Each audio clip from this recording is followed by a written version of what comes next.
Hello friends, welcome back to my channel visual art history Mahi S. Friends, marathon की class में आपका स्वागत है। मैराथन में आज हम बात करेंगे भारतीय चित्रकला के 6 अंगों के बारे में, जो कि क्वेश्चंस के रूप में होंगे। इसमें लगभग 25 क्वेश्चंस हैं मे बी।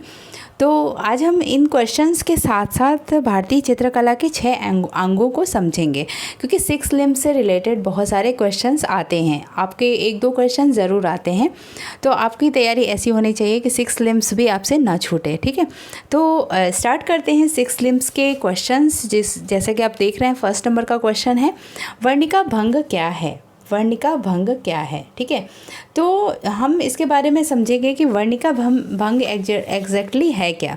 हम बात करेंगे जब वात्स्यायन के कामसूत्र की, तो कामसूत्र की 11वीं सदी में यशोधर पंडित ने जयमंगला नामक टीका की थी। किसकी की थी? वात्स्यायन के कामसूत्र की।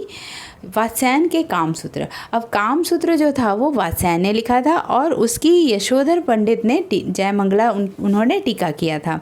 और कामसूत्र के प्रथम अधिकरण के 3य अध्याय में उन्होंने कला की 64 कलाओं का संदर्भ दिया था, और 64 कलाओं के संदर्भ में उन्होंने आलेख के 6 अंग बताए थे।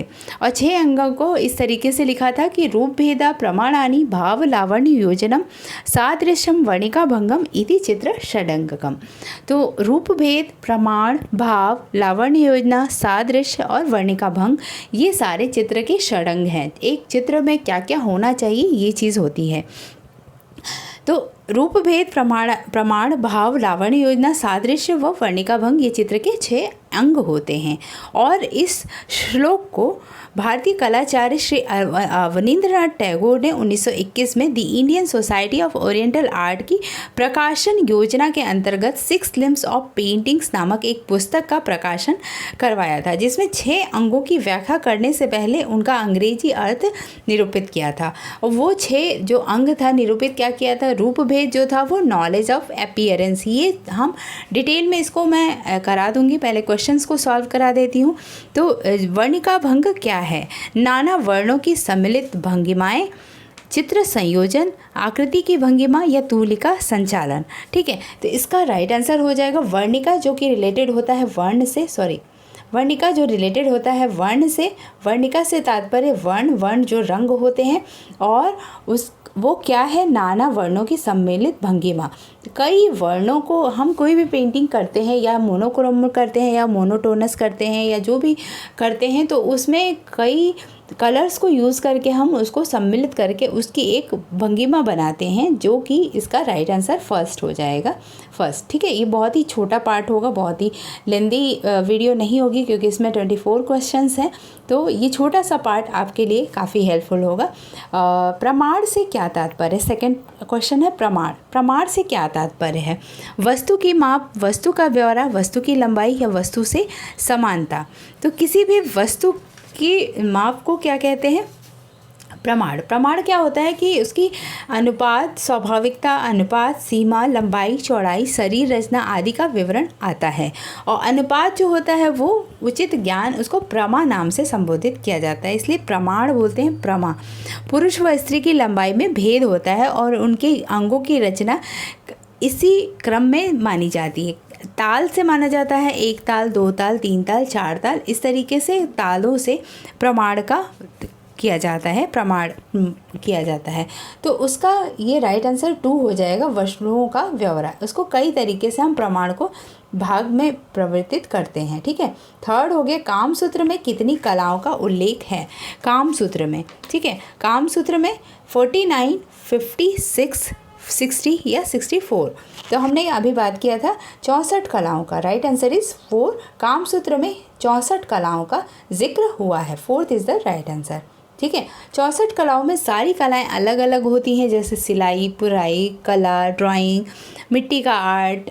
इस तरीके से 64 कलाओं को हमारे कामसूत्र में कलाओं में शामिल किया गया था। ठीक है, कामसूत्र की टीका जयमंगला के नाम किया नाम क्या है? कामसूत्र की टीका जयमंगला को किसने किया है? वात्स्यायन ने, भरत मुनि, नग्नजीत या पंडित यशोधर ने? तो इसकी टीका किसने किया था? कामसूत्र की टीका जयमंगला के रूप में किसने लिखा था? यशोधर पंडित ने। इसमें इन्होंने 6 लिम्स को डिवाइड किया था। भारतीय चित्रकला है रेखा प्रधान, छाया प्रकाश, भावहीन या इनमें से कोई नहीं? तो भारतीय चित्रकला जो है वो रेखा प्रधान मानी जाती है। ठीक है, नेक्स्ट इसका राइट आंसर क्या हो जाएगा? First is the right answer. Next question देखते हैं 6 नंबर का। रूप भेद करण है। रूप भेद अनंत, ज्योति, दर्शन या आकृति? रूप भेद क्या होता है? रूप भेद जो होता है वो किसी भी आकृति का रूप भेद करते हैं। रूप भेद क्या होता है? एक किसी भी चीज़ का रूप भेद, जिसको कि उससे भेद लगाया जाता है। जैसे कि उसको मैं समझा देती हूँ। रूप भेद का एक्चुअल में अर्थ क्या होता है कि रूप में सत्य की अभिव्यक्ति, अर्थात रूप की पहचान अंकित करना। रूप जो होता है वो अनंत होता है और रूप का भेद छोटा, बड़ा, गहरा, हल्का, आकृत, अलंकृत, साधारण, असुर, सुर, सज्जन, दुर्जन, रेशम, टाल, वृक्ष, लता, आकाश, ये रूप का भेद होता है। ठीक है, तो ऐसा रूप जिसको हम देखकर समझ सके। रूपों को परस्पर संयोजन में भिन्नता से रूप के भेद व बल का ज्ञान होता है। प्रत्येक मानवाकृतियों में वय, समाज एवं देश के अनुसार जो भिन्नता होती है, उसके रहन सहन, पहनावा या हाव भाव में जो अंतर होता है उसको हम रूप भेद कहते हैं। ठीक है, भारतीय मूल मंत्र में रूप भेद में बाह्य विभिन्नता के साथ आंतरिक विभिन्नता को भी महत्व दिया जाता है। तो रूप भेद से आपने समझ लिया। 7th देखते हैं। भाव कला को क्या देती है? लय, परिवर्तन, आनंद, अभिव्यक्ति। तो भाव से क्या होता है कला में?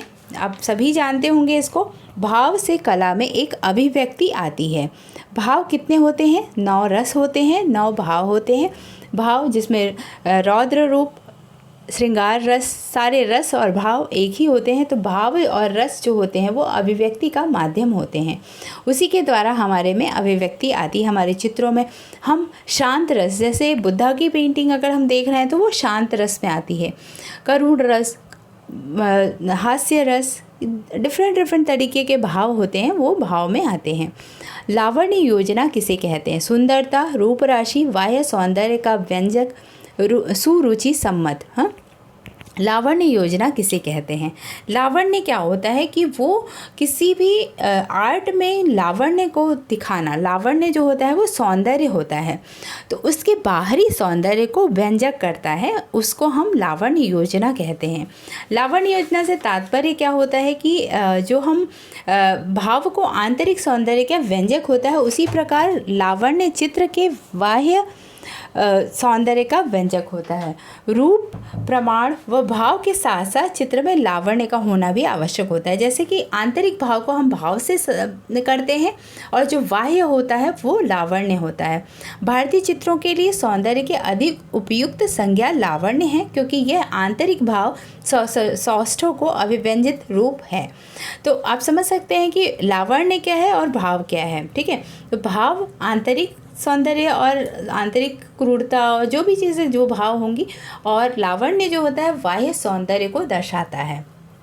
भाव द्वारा कभी कभी चित्र में रूखापन आ जाता है, उसे दूर करने के लिए लावण्य योजना की हम उसमें पुट डालते हैं। किसी भी चित्र को अगर हम कर्कश बनाते हैं, रुद्र बनाते हैं, जैसे किसी भी भिखारी की पेंटिंग है, तो भाव से हम उसको दुखी और बहुत ही गंदा बनाते हैं, बट उसमें लावण्य हम डाल के उस चित्र को अट्रैक्टिव बनाने की कोशिश करते हैं। ठीक है, नेक्स्ट, सादृश्य का क्या अर्थ होता है? सहायता, आकृति में समानता, चित्रांकित और समाविष्ट। तो सादृश्यम, जो सादृश्यम वाला है वो आकृति में समानता होता है। ठीक है, कैसे हम आकृति में समानता कैसे लाते हैं? भारतीय चित्र शास्त्रों में सादृश्य का महत्वपूर्ण स्थान रहा है। चित्र सूत्र में सादृश्य को चित्र के प्रधान वस्तु माना गया है। चित्रे, इसको एक श्लोक में कहा गया है, चित्रे सादृश्यकरणम प्रधानम परिकीर्तिनम। जिस चित्र की आकृति में दर्पण के प्रतिबिंब के समान सादृश्य होता है उसे बिद्ध चित्र कहते हैं। बिद्ध चित्रम तु सादृश्यम दर्पणे प्रतिबिंबतम। वस्तु की बाह्य आकृति की अपेक्षा उसके स्वभाव का अंकन अधिक महत्वपूर्ण माना जाता है। भाव सादृश्य कहा जाता है और भावागम्य सादृश्य हेतु प्राकृतिक उपमानों का सहारा लिया जाता है।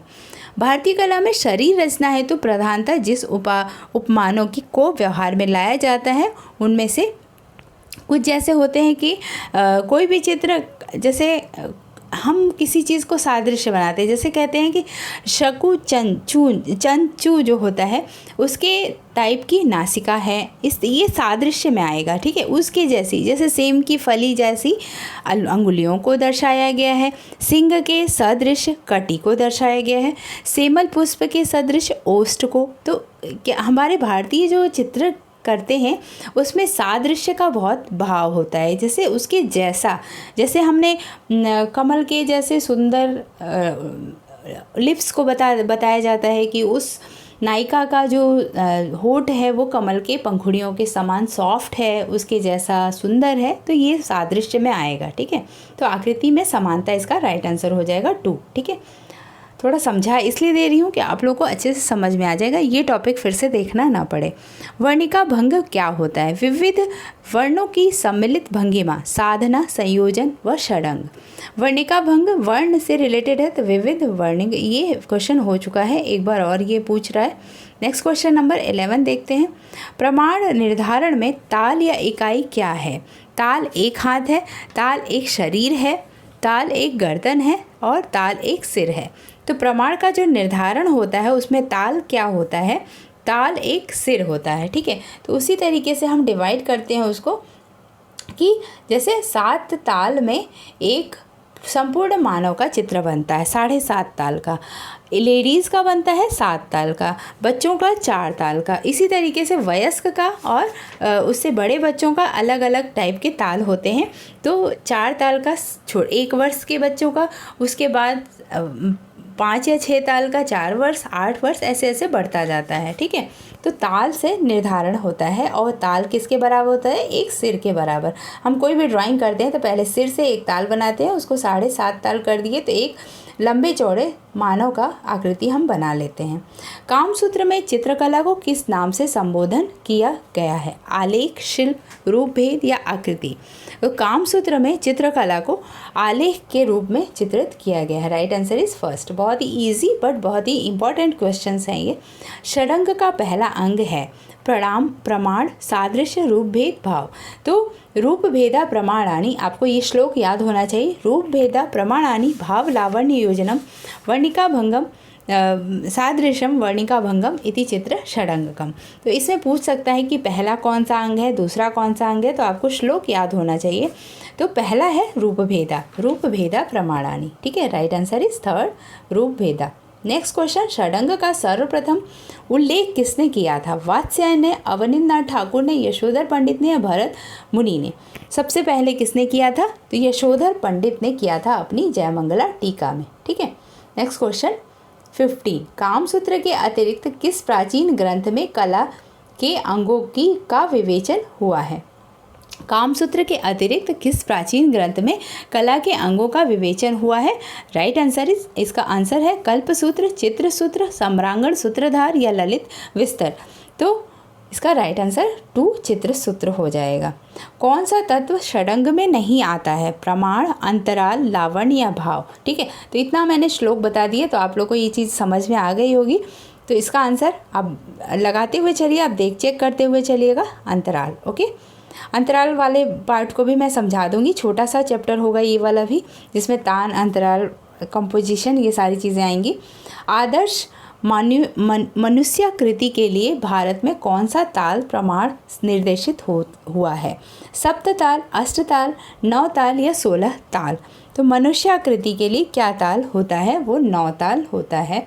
एक प्रॉपर मनुष्याकृति, आदर्श मनुष्याकृति के लिए जो कि काफ़ी लंबी आकृति बनती है, वो वाले होते हैं 9 ताल के, ठीक है। नेक्स्ट क्वेश्चन देखते हैं 18 नंबर का।